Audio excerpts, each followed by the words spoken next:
Hello again, everybody. This is Dan Clouser, and welcome back to the Journey of My Mother's Son podcast. Today I'm joined with a friend, Jeff Potter. Jeff, thanks for joining me today. Hey, thanks for having me. No doubt. Glad to have you on. Jeff is an author of 3 books now, and also the director, brainchild, owner, whatever you want to call it, of the Potter Baseball Tour. So Jeff and I met, he's 11 years ago now, 12 years ago, I guess, when you first published your book, Whatever Happened to Baseball, your first book.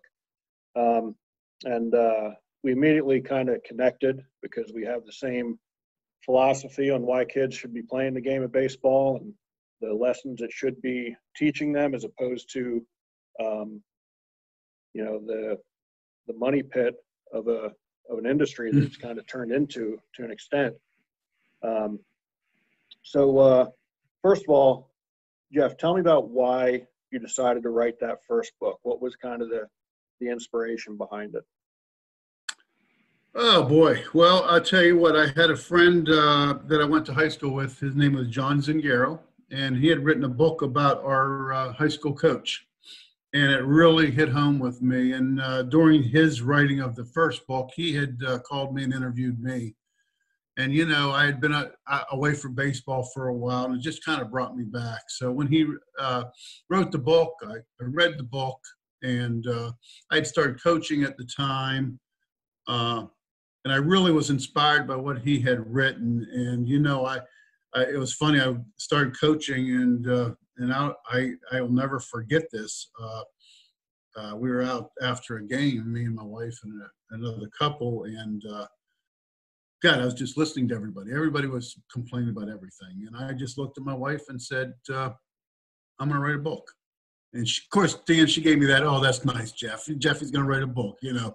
But you know something? It was funny because at that moment, I just knew that I was going to write it, because I just felt that there was really a real problem with youth baseball, and you could see it. You know, players, coaches, parent, everybody. It just there was a really significant problem. So it really kind of drove me to do it. Yeah. Yeah, and I again, I don't remember exactly. I mean, I'd gotten an email. I don't remember if it was from you directly or if it was, just through a mailing list that told me that you had just published this book. And at that point, I was in the process of writing a book of my own, and it kind of intrigued me a little bit. That just a regular guy could kind of go out there and write a book.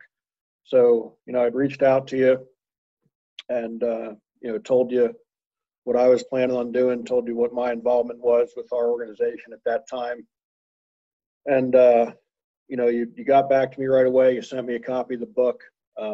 It's one of the few books that I literally read from cover to cover without putting down. I mean, normally I read a lot of books, but I'm the type of person who I'll read 3-4 chapters, I'll put it down. I'll read another book, 3-4 chapters, Exactly. and pick up the original book. So for me to really read your book from cover to cover, really resonated with me. And some of the things that you said in there, just talking about your old high school coach, and obviously you had a stint in the minor leagues as well, and you were kind of away from the game, and then, through your son starting to play again, you got back involved. So, I even mentioned in my book that I don't know that I ever would have finished my book if it wasn't for you and the advice that you had given me, when we first started talking about it, when we sat down, you asked me, how many people have you told you're writing a book? And I was like, well, outside of my mom, who is now passed away, and my wife, that's about it.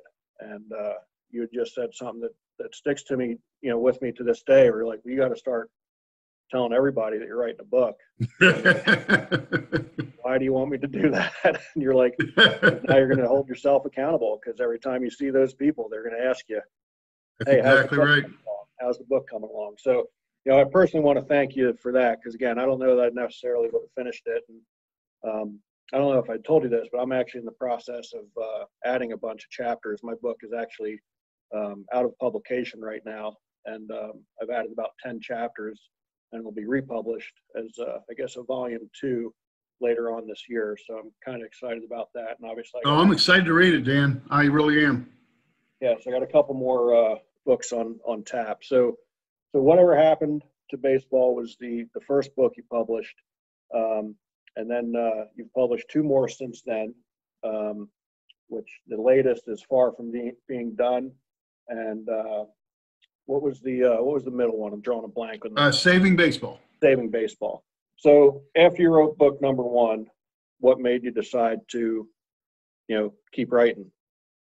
Well, I loved it. I mean, it was real therapy. It really was. I mean, I would tell anybody that it's very therapeutic. And, I think if you're right and you write the right way, as you've written, you really kind of put yourself out there. You kind of bare your soul, and you kind of, like I say, you're naked. I mean, you just kind of, if you're going to do it right, you just leave yourself naked. And you say things that are kind of hard to say. And so when I wrote the first book, I loved it. I loved it. The whole fact of, writing a book, no timetable, you just get to it when you can, when you're motivated to do it. So there was no, timetable or pressure to get it done. And I went over it and over it and over it, and, finally got it done. And I loved it. I loved writing it.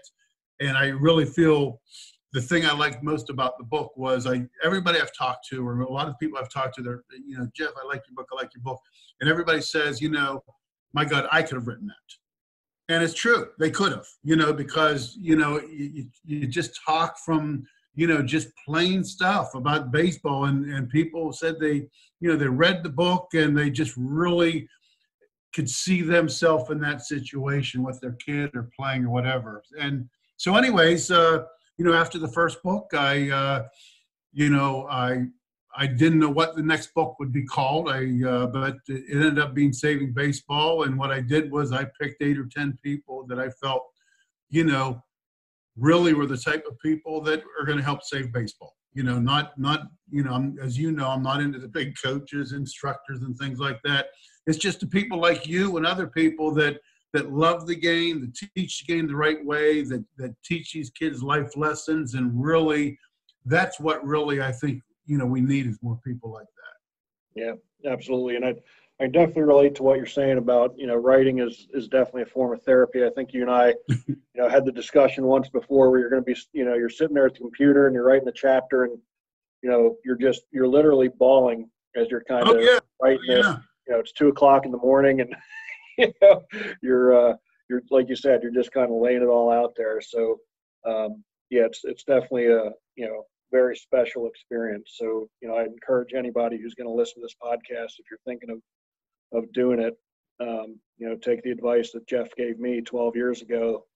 Start telling people you're going to do it and do it. So so after the books were published, obviously you were doing some speaking engagements. You were kind of, touring around and promoting the book. And then, after a while, you got this idea to start the Potter Baseball Tour. So tell me a little bit about the inspiration behind that and,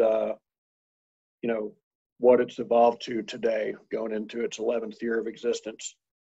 Well, it like it wasn't planned. There was no tour planned. I had written a book and I'd sent the book out, and you probably got one of my emails. And I think what the email basically said, hey, I'm Jeff Potter, I wrote a book. I'd love to send you a book free. If you like it, that's fine. All I want you to do is, take the time to read it.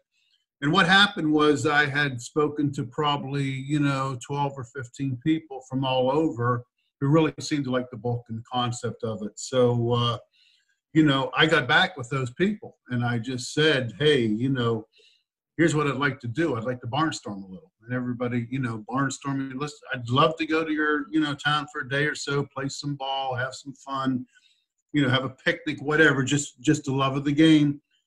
And I was hoping someone would say yes. I really wanted to take some kids. I was hoping someone would say yes.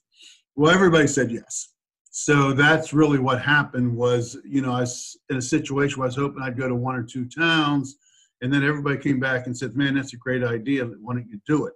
So then I'm saying, holy crap, what do I do now? So then I took about a year and planned it, and that's exactly what I did. I took all those towns where the people who had written the book said, yeah, Jeff, that's a great idea, and I actually put the tour together and the schedule. And the first part of the first couple of years of the tour, it was all baseball. It was just all about playing baseball and competing with these teams, and very little community service and things like that. And of course, you've seen over the years how it's kind of evolved into other things. Yeah, so I think that's another connection that you and I have is really the wanting to give back. And obviously baseball is a passion of both of ours, but with our organization that I'd used to been involved with when we originally met, community service and giving back to the community was always a big concept. And I think early on, one of the first tours that you did were Reading, Pennsylvania was a stop.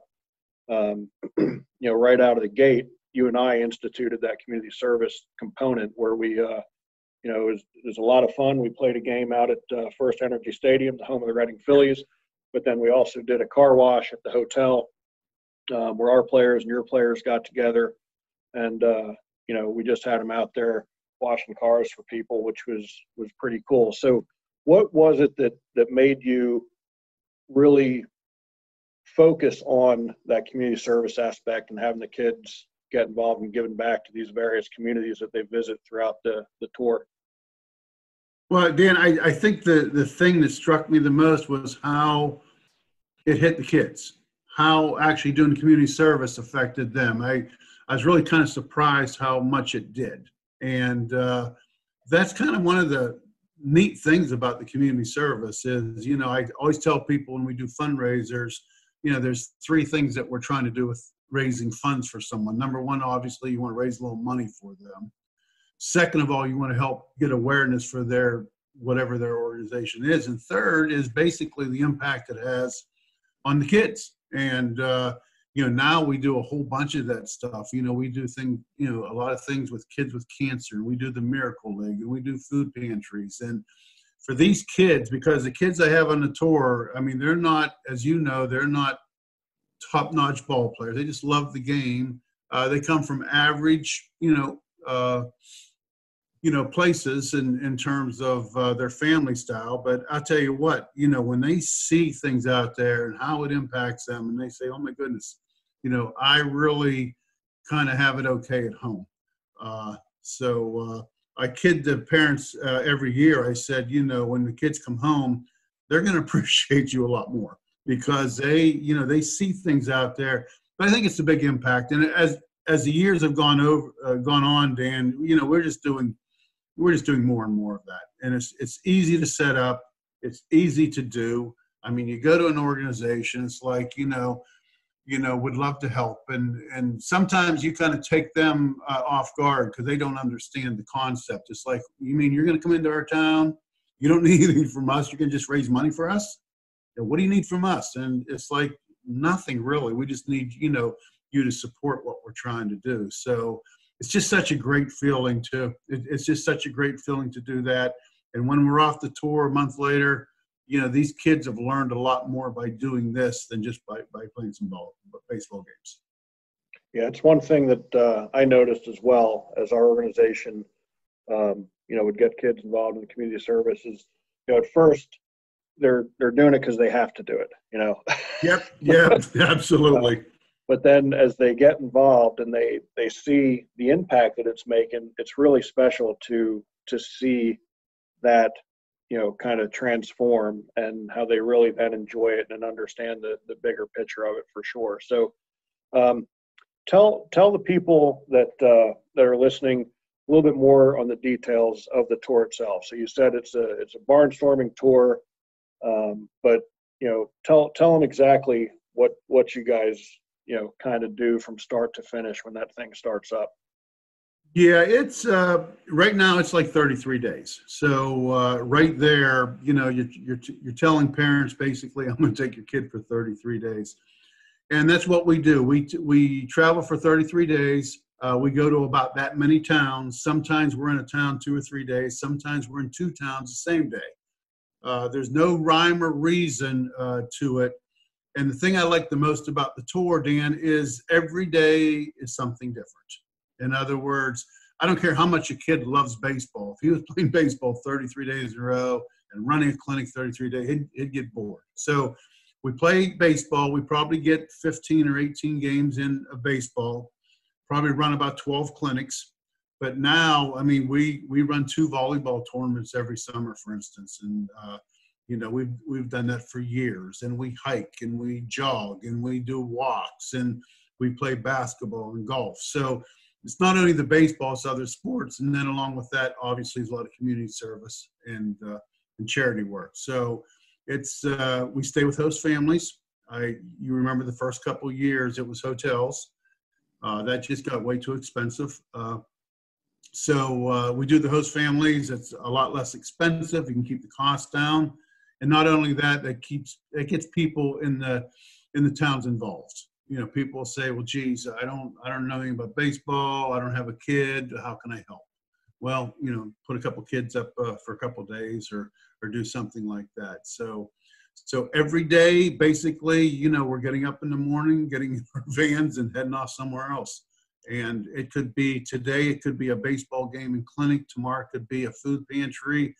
The next day we could be running a 5K. So every day, and I like that because we allow the basically towns to do whatever they want, because I don't really care what they do, because at the end, our kids are seeing all of it. So, you know, over 33 days, everybody has different ideas of what they want to do.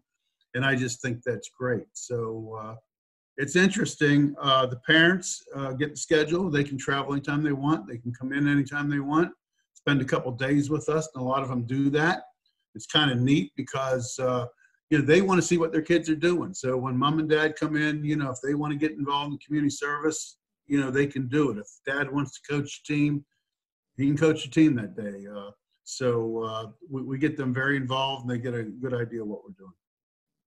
Yeah, that's really cool. And, you know, I know, again, we've been a stop on the tour at various times over the past 10 years, before we had the complex and after the complex. And, you know, there were times where it rained, so the game that we had scheduled didn't take place, but we kind of, you know, called an audible and made, Yep. you know, some other things happen. You had me come out and speak to the kids one time, you know, over a breakfast at a local restaurant. And, you know, every time that I've had the opportunity to interact with the kids on the tour, and again, it was, you know, 5 or 6 different groups that we've interacted with, you know, I've just noticed, you know, how much, you know, respect they have, you know, and how grateful they are for the opportunity. So it really is, you know, a unique experience for them. I mean, I think it's a, you know, summer camp on wheels with a little bit of a baseball team, you know, so it's a really cool concept. And, you know, I know you're of the old school mentality. So the entire, you know, barnstorming concept, I think for these kids is a pretty cool experience. So tell me a little bit, you know, I think a couple months ago you'd sent out an email talking about connecting the dots, so to speak, and, you know, the number of people that have kind of now grown in your network. And, you know, it's funny as you know, I start talking to other people and we have, you know, like-minded philosophies, and we're just talking, you know, all of a sudden your name comes up. Oh yeah, I know Jeff Potter and I've been part of his tour. I mean, I just interviewed Paul Johnson, you know, a couple weeks ago on this podcast as well. And again, there's a connection there. You're going to be doing something with Kevin Lawrence down in New York. And, you know, again, it's kind of funny how these people who all have that same, you know, life lesson philosophy, which, you know, unfortunately is somewhat of a rare breed nowadays, where, you know, we've got a lot of, you know, running the tournament business that we've run over the years, you know, we've kind of seen the best and the worst of both worlds. And you see those kind of, you know, die hard, win at all costs type of you know, coaches out there. So, I mean, it's got to be refreshing for you as you kind of go back and connect those dots and see all the like-minded people, and, you know, kind of does give you hope that we can save baseball. So just talk a little bit about some of that network you've built. Yeah, well, it's been 10 years, and I kind of pride myself on getting back with people, Dan. I mean, that's what I do. My wife will look at me sometimes and say, why are you talking to this person, or why are you doing this? And, it's not like you expect anything from somebody, but if you stay in touch with people and you keep networking, and I think that's the key, and it's kind of neat. And there's so many people that we've been involved with over the 10 years that, they'll come up and say, Jeff, if this didn't happen or you didn't go here, we would have never met. I mean, one of my favorite stories is there was a mom who put her boy on the tour. And you remember Jordan, you interviewed him last year. I don't know if you remember Jordan, small kid. Yep. You did an interview up at yeah. So he's been with me since he was 12 years old. And he started with me, and he, didn't know how to play ball real well, but he stuck with it. He went to Cooperstown. Well, anyways, he's been on the tour probably 5 years now. Well, here she met her husband because of the tour. Now she's married, but she was going down to Virginia Beach with Jordan on the tour, and she met I mean, it's just kind of crazy. I hear so many of those stories, though. And now all three of my Cooperstown teams basically are from your area. For some reason, the Reading area has really been it, because kids have gone, siblings have gone, other kids want to go, coaches want to take their teams, whatever.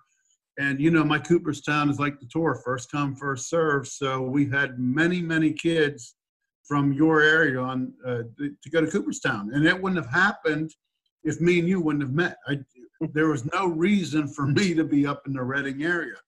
And it's absolutely amazing, though. But there's very few places I can go to in the Reading area to watch a game, now where I don't, meet somebody that I know, or, know somebody. So, whether it's Kempton or Kimberton or Morgantown or, Wyomissing or Fleetwood or Muhlenberg or whatever, there's kids there that have gone to Cooperstown, that have gone on the tour, that have helped with the tour.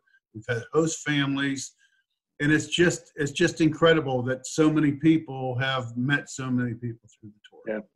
Yeah, it is really wild when you go back and connect the dots. So obviously we're in a crazy time right now with this virus and everything else. What's the tour looking like for 2020 right now? Well, we're definitely going to move forward. We're going to be, cautiously optimistic, as everybody is, and obviously safety is number one. I just had a meeting the other night with a whole bunch of people, and everybody was very, very upbeat, a little concerned, a couple of people concerned about having kids in their house, hosting them. So we're going to have to be really creative this year, but we're going to go forward. Everybody wants us to come back. What we're going to do is we're going to talk to every town, and it's like, hey, do you want us back or not? If you do, can we go with the same agenda that we have? If we can't, what kind of itinerary do you want to come up with? And but I think we're just going to have to do a little more virtual stuff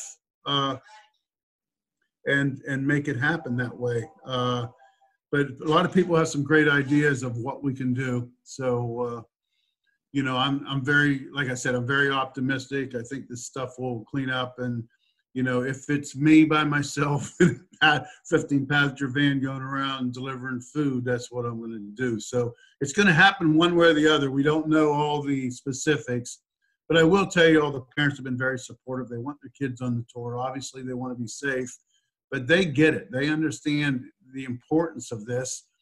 And, we like to be optimistic about things. And, I just think there's going to be more need this summer than ever.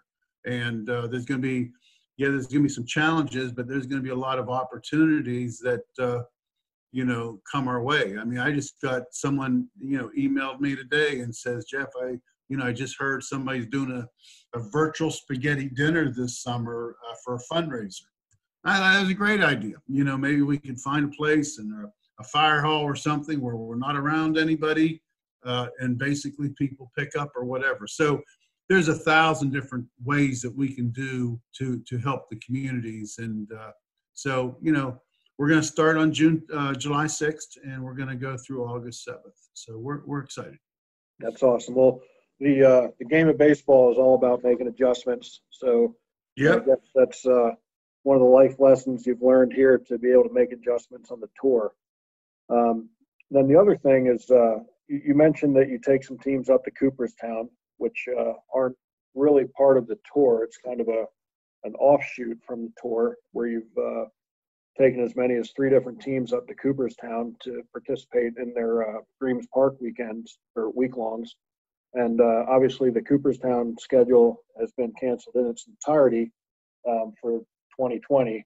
But again, you being a guy who can make adjustments and shift on the fly, have gone out and sought an alternative that hopefully will come together again. You want to talk a little bit about that? Yeah, just by fate, a friend of a friend basically bought the Virginia Sports Complex down in the Richmond area last year, and I've spoken to him a little about what he wants to do, and he wants to rebrand the place. He's now calling it Legacy Park, which is great. He wants to be more family friendly, to where, you kind of play a bunch of games, but you also do some trips to Kings Dominion, Busch Gardens, Washington, D.C. and stuff like that. So it's a week-long thing. Anyways, he was going to kind of start this next year, but because of this, he's kind of moved it up. So, one of my teams that were going to go to Cooperstown is actually going to go down there to Richmond in August. And I'm kind of helping him promote some of this stuff. I believe in what he's doing. He's all about the kids and having fun. They're still playing very, very competitive baseball, but they're also doing some other neat things. He's big into the community service. So we're actually doing a tour stop there too. He says, Jeff, I'd love to have the Potter Baseball Tour do a tour stop, and we'll just call it the Potter Tour, coming to Legacy Park. But we're also taking the team down there, and I just think it's a great opportunity. That's awesome. What are some of the bigger stops on the tour this year? Obviously, Legacy Park being one, but what are some of the other kind of keynote spots that you guys are going to be stopping out on the tour? Yeah, Legacy Park's one. The boys always love the volleyball tournaments. They play against high school girls, so obviously that's always a big hit. Not only do they have fun that day, but we raise a lot of money for that. We play in Cranberry Township, a tournament. It's for Seneca Valley High School. It's for their scholastic education. And the one in Butler that we've done it for 9 years now. That's basically for cancer. So we do a lot of pediatric cancer things, which I think is great. We do a project down in Chesapeake, Virginia with Rock Solid, where we build a playground for a kid with cancer. We do things with the Miracle Egg. So we're really excited about, several of the places. Kids seem to have a good time, wherever we go. So, we're just excited. We're excited to get out there and meet more people and see what we can do. Yeah, I think it's awesome, the whole concept of the tour, and how that teaching life lessons has taken such a priority for you as well. And again, now that you've got 10 years under your belt, you probably have some kids who have gone through the program, who are now in their mid-20s, and probably reach out to you and make that connection again. Is there any and I'm sure there's more than one, but is there one in particular of a player who's reached out to you and has told you how much it meant to be part of the tour? Well, I try to stay in touch with a lot of them, believe it or not, and I guess about a third of them I stay in regular contact with. There's a couple that have done good things, and basically they've used a tour, for instance, as a paper to get into college. So that's pretty cool that they've actually used that. I do a lot of referrals for kids, and they refer the tour, and it's just nice when they get back and on their own, and they volunteer to come back and help the kids. And but I get a lot of nice letters from the kids, and that's just really awesome. A lot of the kids have done some great things. It's funny, Dan. They go into, they're 25 years old now. Some of them, like you said. I mean, I have one that's a pilot, for instance, and that's pretty cool. And other kids that graduate from college, and now they're coaches and they're teachers, and so that's just great to to hear from them and to see how successful they've been. Yeah. And why do you think it's so important to, for coaches to really understand that they're doing more than just winning trophies with his kids? And again, I mean, I know we've talked about it, that we've seen the best and the worst of both worlds, where there's coaches who are out there and cutthroat and win at all costs. And and every time I've stepped on the field, I'm competitive and I'm playing to win. But there's a bigger picture, and you're trying to teach these kids life lessons. I mean, I guess that's part of the concept behind why you wrote the first book in the first place.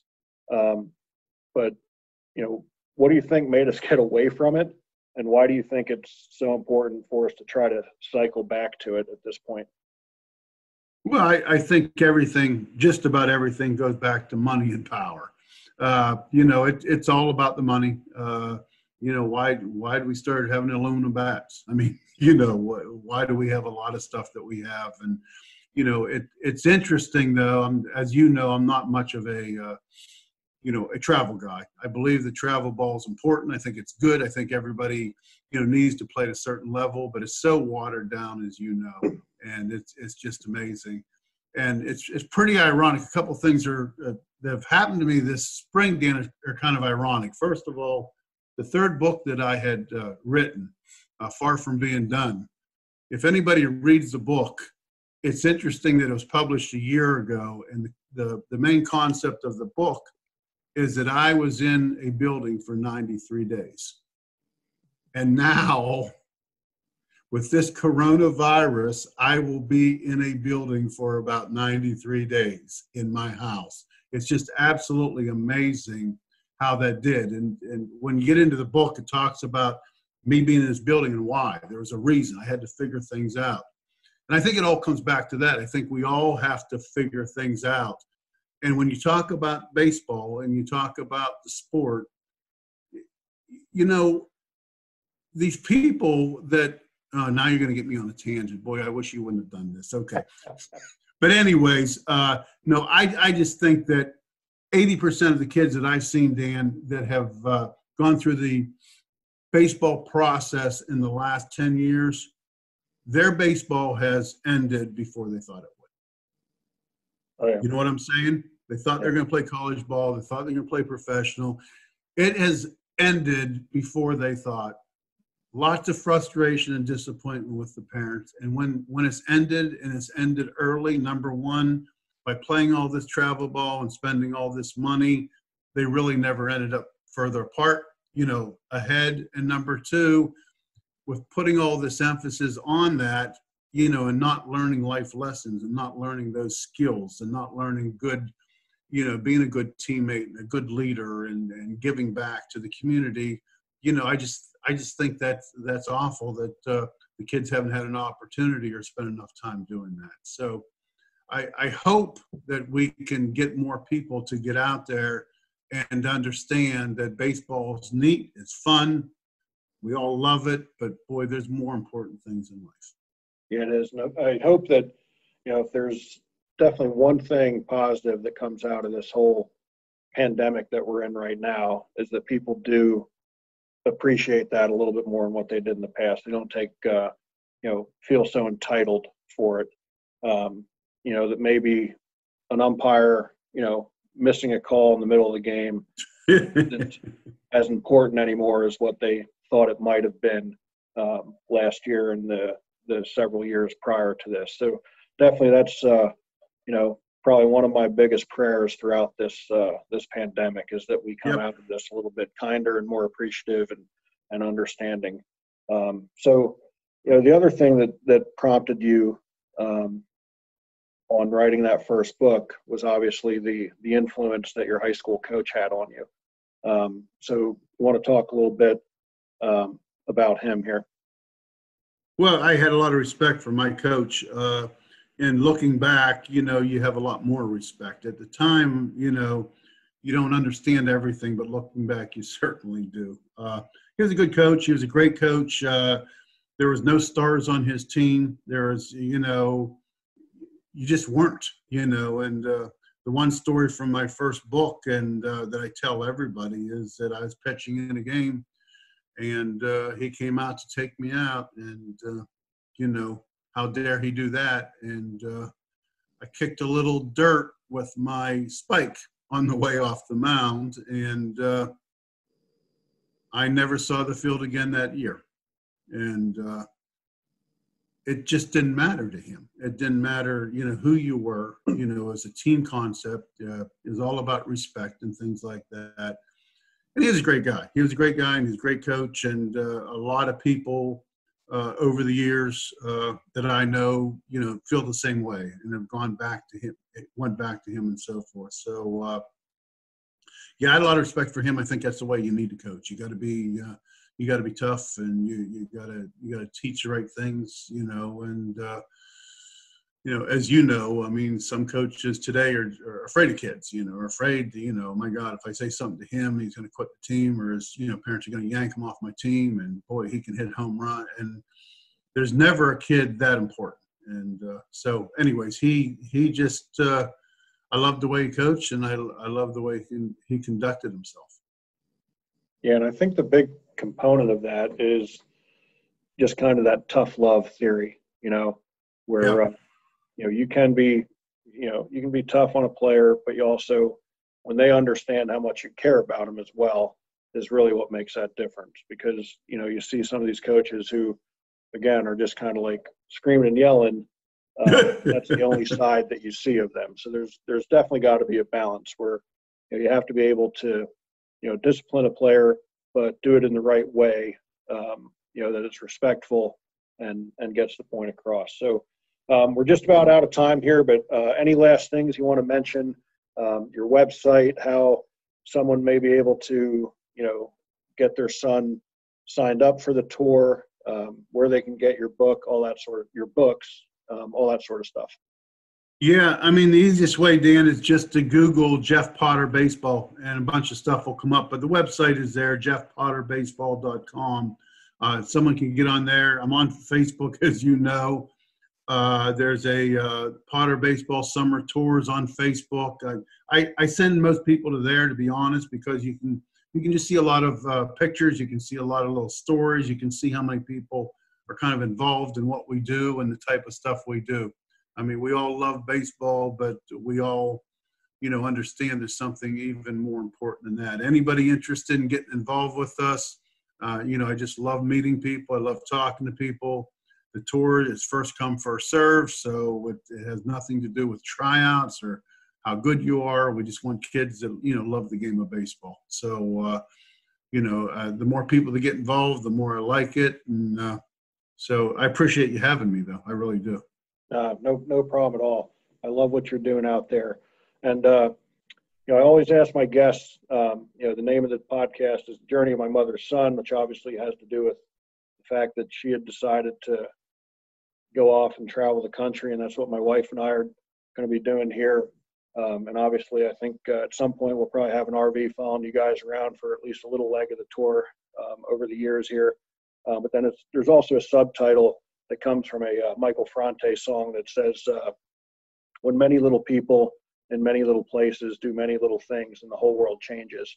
And, that's why I like to get people like you out there to tell their story, because I think, what you're doing is helping to make the world a better place. So just in your own words, what is one of the things that you feel you're doing to make the world a better place today? Well, I just think the main thing I believe is making the kids accountable, making the kids don't spoil these kids, make them accountable for their actions. In the long run, they'll appreciate it, and, it'll do them good. So like you said about the tough love, but, don't enable these kids. Kids are not lazy. You hear so many people say kids are lazy. No, they're not lazy. They will work as hard as you motivate them to work or inspire them to work. But they enjoy working hard. They enjoy being pushed. Don't be afraid to do that. Awesome. All All right, Jeff, once again, I thank you. And folks, as always, be sure to check out my blog and other podcasts at danclouser.com. Jeff, thanks again for joining me today. Thank you so much.